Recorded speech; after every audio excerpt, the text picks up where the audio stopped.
I didn't know what hurt more, the words she sent me or the picture I had in my hands. "You've always been my one," she texted me earlier that evening while I was sitting at my desk, trying to focus on work. The message popped up on my screen, and I could feel the familiar warmth that came with those words. I smiled to myself. It was her. I thought maybe we were finally getting past whatever rough patch we'd been in. I hadn't been the most attentive boyfriend these past few months, I'll admit that. Work was demanding, and I hadn't been good at balancing things. I knew she was frustrated, and I'd been trying to make up for it. So when I saw her message, I felt this rush of relief. Maybe we could move forward now. Maybe things could be okay. But when I checked my phone a few hours later, that feeling was gone. The warmth disappeared. I was going through my usual routine, checking my email, scrolling through social media when I noticed something strange. A notification from my credit card app, flight purchase confirmation. I frowned. I hadn't booked a flight recently, but I had just clicked the notification out of curiosity, thinking maybe I had forgotten about a trip. What popped up on the screen, though, wasn't my name. It was hers, and the destination was a tropical beach, one I recognized from a trip we talked about doing together one day. But the weird part wasn't the beach. It was the other name on the reservation. The man she'd told me, time and time again, was just a friend. I could feel my heart start to race as I opened the email. There it was, a flight to a beach town. Departure in 2 days. And in the companion section, Mark. I immediately felt this knot in my stomach, like a weight had dropped there. Mark. She had known him for years.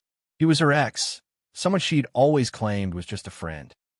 I never once doubted her, because I trusted her completely. And now this? I texted her immediately. "What's this?" There was a pause, and then a reply. "I'm not sure what you mean." My hand started to shake. I knew this wasn't some innocent misunderstanding, not with that flight confirmation in front of me. The anger in me started bubbling, but I tried to stay calm. It was hard, though, and I found myself pacing the apartment, holding the phone in my hands like it was a ticking time bomb. I needed answers, but I was terrified of what they would be. I decided to confront her. I couldn't just keep staring at the screen. I called her, and the phone rang for a few seconds before she picked up. "Hey, babe," she said, her voice light, almost too light. The kind of voice that didn't match the situation.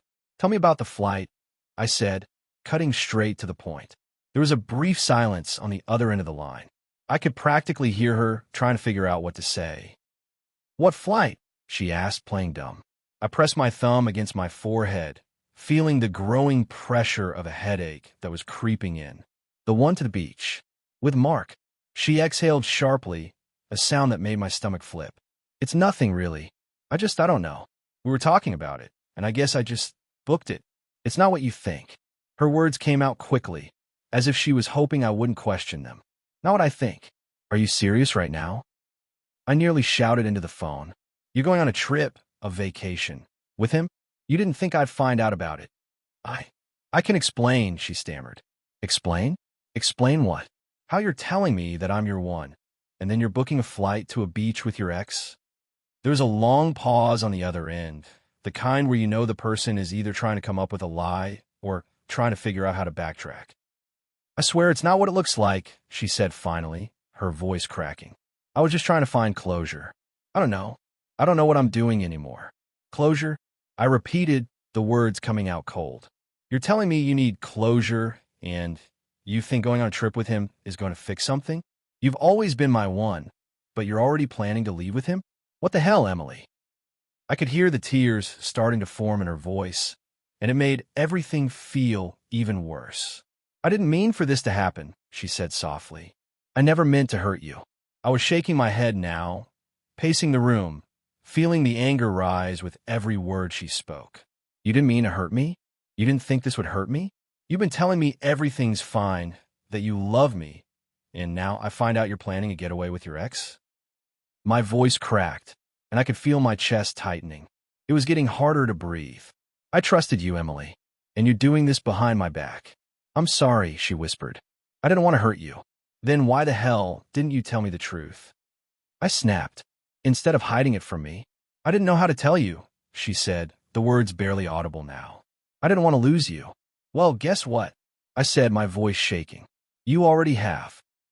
I hung up before she could say anything else. I didn't want to hear it anymore.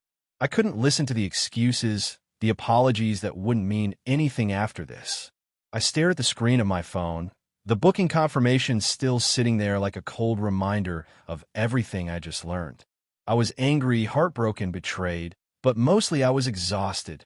I put my phone down, rubbed my eyes, and leaned against the wall for support. My thoughts were racing, and I couldn't focus on anything. Everything felt like it was unraveling around me, like I was just a bystander in my own life, watching it all fall apart. She was planning a future with him. I could see in her eyes when she texted me earlier the way she smiled when she sent me that message. You've always been my one. But now, the truth was staring me in the face. She didn't feel that way anymore, and I wasn't sure I could ever look at her the same way again. Part 2. I spent the next few hours pacing around my apartment, my mind in a haze. The city outside my window blurred in the background as I tried to make sense of everything. How could she do this? How could someone who promised they'd be there for you, who swore up and down that you were their one, betray you like this? I picked up my phone again, staring at the flight confirmation. I wanted to call her back, scream at her, demand answers, but I didn't know if I could even handle hearing her voice right now. Part of me wanted to get on a plane to that beach town myself, show up unannounced, confront her, and force her to face what she'd done. But I knew that wasn't going to fix anything. The truth was I didn't know how to fix it, or if it even could be fixed. After an hour of going back and forth between texting and deleting, I finally decided to take a walk. The cool evening air felt like a slap to my face as I stepped outside, but I needed it. I needed to be away from the suffocating walls of my apartment and the chaotic thoughts in my head. I walked for miles, trying to clear my mind, but I kept coming back to the same question. Why? Was this about closure like she said? Or was there more to it? Was this trip just the beginning of something that would push me further away from her? Or had she already made up her mind about leaving me, and I just hadn't noticed it? I couldn't get the image of her text out of my head. You've always been my one. She was lying. Or, at least, she was lying to herself. If I was really her one, why was she planning a getaway with another man, someone she was obviously still emotionally attached to? I ended up at a small bar, hoping the noise would drown out the thoughts in my head. I ordered a drink and sat down at a corner table. My phone buzzed in my pocket, and I immediately knew it was her. I couldn't bring myself to look at it. Not yet. I drained my glass in one go, then signaled the bartender for another one. My hands were still shaking. I didn't want to keep thinking about her. I didn't want to be consumed by the betrayal, but I couldn't help it. I pulled my phone out, swiping through a few texts I'd received that day before I saw her name again, the small, unread notification blinking at me. My heart skipped a beat as I hesitated. I could hear her voice in my head already, her apologizing, trying to explain everything away, but I wasn't sure I wanted to hear it. With a sigh, I tapped her name. Her message was short. I'm sorry for everything. I didn't mean for it to go this far, but I need to be honest with you. Mark and I, there's more to it than you know. Please let me explain when I get back. I stare at the screen, my chest tight with a mix of anger and disbelief. Was she asking for forgiveness already? Was she planning on coming back and acting like everything was fine? It felt like a slap in the face after everything she had done. I couldn't do it. I couldn't let her come back and pretend nothing had happened. I texted back, my fingers shaking as I typed. Explain what? That you're planning a future with him? That you've been lying to me all along? There's nothing to explain. It's over. I hit send and immediately felt sick to my stomach. My thumb hovered over the screen for a moment, but I couldn't bring myself to delete it. She needed to know how much she'd hurt me, how much she'd shattered the trust I'd given her. I leaned back in the chair, letting the silence of the bar wash over me, waiting for her reply. When it came, it wasn't what I expected. I'm sorry. I didn't want to hurt you. Her words were still there, but they felt hollow now. I couldn't take them seriously. How many times had she said those same words before? How many times had she promised me that we were in this together? But this wasn't something I could overlook. It wasn't something I could forgive. I stared at the message, feeling the anger bubble up again, mixing with the deep ache in my chest. My mind flashed to all the moments we'd shared, the future we'd talked about. All of that now felt like a lie. Another message came through. Can we talk when I get back? I didn't answer. I just set my phone down on the table and stared at it, as if hoping the screen would crack under the weight of everything I was feeling. By the time I walked back to my apartment, I was exhausted, but my mind was still racing. I hadn't expected the night to unfold this way, but here I was, alone with the mess she'd left behind.